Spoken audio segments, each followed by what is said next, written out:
Hello, BA third year Home Science students and MSc Food and Nutrition students. आज एक नया topic आपको बताने जा रही हूँ और इस टॉपिक को दो पार्ट में करके समझाऊंगी क्योंकि काफ़ी बड़ा टॉपिक है। एडोलसेंट्स और adolescent groups and adolescent girls के बारे में हम लोगों ने अभी आगे पढ़ना भी है, लेकिन आज एक एडोलसेंट गर्ल्स की जो कॉमन प्रॉब्लम हो गई है एनीमिया की, इस चैप्टर को आज हम लोग पढ़ने जा रहे हैं। Prevention and control of anaemia in adolescent girls. Adolescent girls में यानी किशोर बालिकाओं में रक्त अल्पता या रक्तहीनता के कारण, लक्षण, उपचार एवं रोकथाम, ये इतना बड़ा चैप्टर है। एनीमिया मतलब होता है, एनीमिया को कई नामों से जाना जाता है। रक्त अल्पता या रक्तहीनता भी कहते हैं। तो रक्त अल्पता या रक्तहीनता का साधारण मतलब है शरीर में खून की कमी या खून का पतला हो जाना। इस बीमारी में शरीर में मौजूद रक्त में ऑक्सीजन ग्रहण करने की क्षमता के घट जाने से हीमोग्लोबिन या जो हमारे लाल रक्त कण होते हैं उनकी संख्या में कमी आ जाती है। लाल रक्त कण यानी आरबीसी काउंट कम हो जाता है और इसके अलावा इस बीमारी में लाल रक्त कणों का आकार छोटा हो जाता है। हीमोग्लोबिन लाल रक्त कणिकाओं में पाई जाने वाली मुख्य प्रोटीन होती है। हीमोग्लोबिन फेफड़ों से शरीर के शेष भाग को ऑक्सीजन प्रदान करता है। एनीमिया होने पर हीमोग्लोबिन का स्तर शरीर में काफ़ी कम हो जाता है। ये इम्पॉर्टेंट बात है कि हीमोग्लोबिन और आरबीसी ये दोनों बहुत इम्पॉर्टेंट हैं। अगर इनकी कमी हो तो एनीमिया, रक्त अल्पता या रक्तहीनता की शिकायत हो जाती है। अब आपको बताएंगे स्टेजेस ऑफ एनीमिया। कैसे जानोगे कि आप एनीमिक हो या नहीं हो, या एनीमिया की कितनी स्टेजेस होती हैं। देखिए, सबसे पहले समझिए कि एक एडल्ट पुरुष को अगर हम देखते हैं तो जो स्केल हैं, जो पैरामीटर्स हैं, उसके अकॉर्डिंग एक स्वस्थ वयस्क पुरुष के रक्त में हीमोग्लोबिन को इस तरह लिखा जाता है, H कैपिटल B स्मॉल।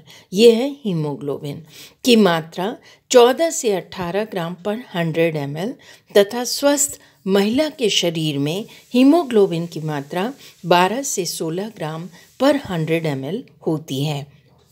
और एक नवजात शिशु जो न्यूली बॉर्न बेबी होता है, वो उसके रक्त में हीमोग्लोबिन 18 ग्राम से भी ज़्यादा होता है। 18 से 20 ग्राम पर 100 ml पाया जाता है। आप सब ने देखा होगा कि जो न्यूली बॉर्न बेबी होता है वो बहुत, उसकी स्किन जरा सा ऐसे छू के देखो, खून दौड़ने लगता है, यानी लाल लाल होता है।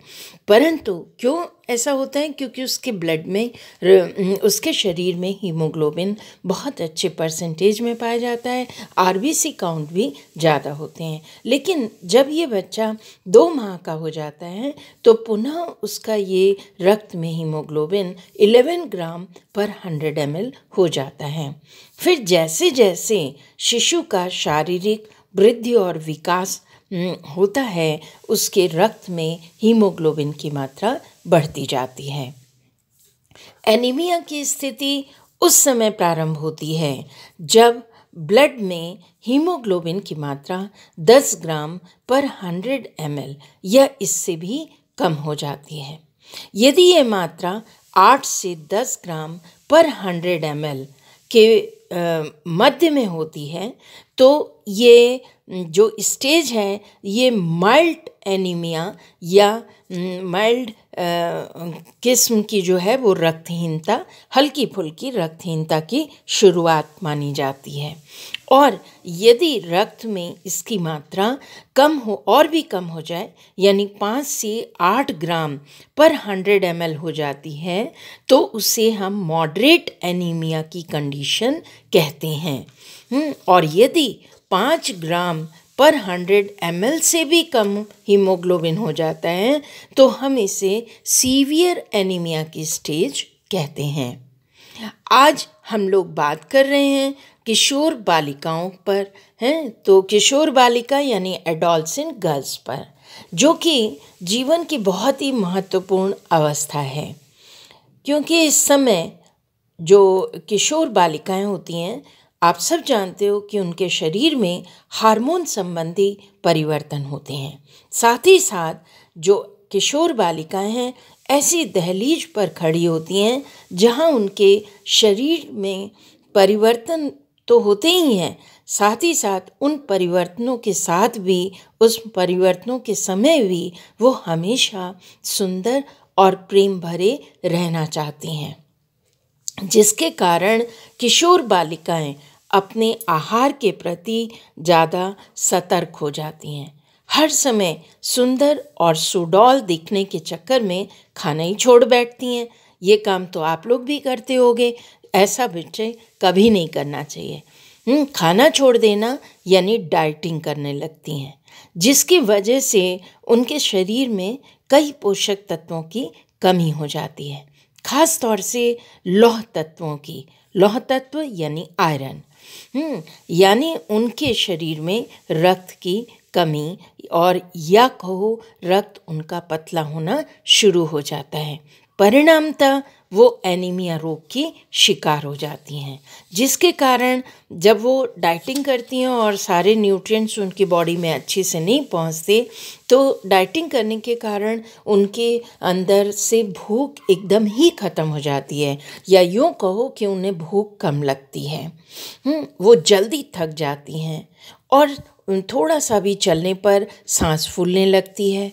आँखों की निचली पलक के अंदर के जो नीचे के हिस्से हैं वो सफ़ेद और फीके पड़ने लगते हैं।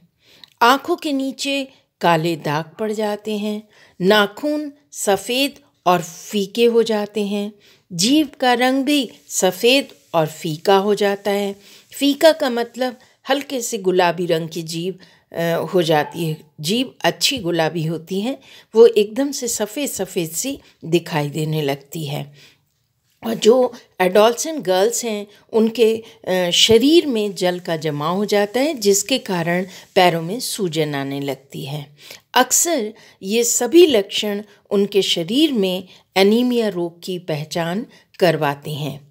अगर इस अवस्था में उन्हें सभी पोषक तत्वों से युक्त संतुलित आहार दिया जाए तो काफ़ी हद तक इन सभी लक्षणों में सुधार किया जा सकता है, क्योंकि एक किशोर बालिका ही भविष्य में माँ बनती है। यह आप सब जानते हो, अक्सर हमारे देश में पाया जाता है कि ज़्यादातर गर्भवती माताएं गर्भावस्था के दौरान एनीमिया रोग से ग्रसित होती हैं। जैसा कि मैंने आपको प्रेगनेंसी का चैप्टर पढ़ाते समय बताया था कि WHO और यूनिसेफ की जो स्टडीज़ हैं उन्होंने ये बात प्रूफ की है कि जो इंडियन गर्भवती महिलाएं होती हैं, ख़ास तौर से जो ग्रामीण क्षेत्रों में या रिमोट एरियाज़ में जो महिलाएं रह रही हैं, उन सभी के शरीर में 7 से जिस समय वो बच्चे को जन्म देती हैं उस समय उनके रक्त में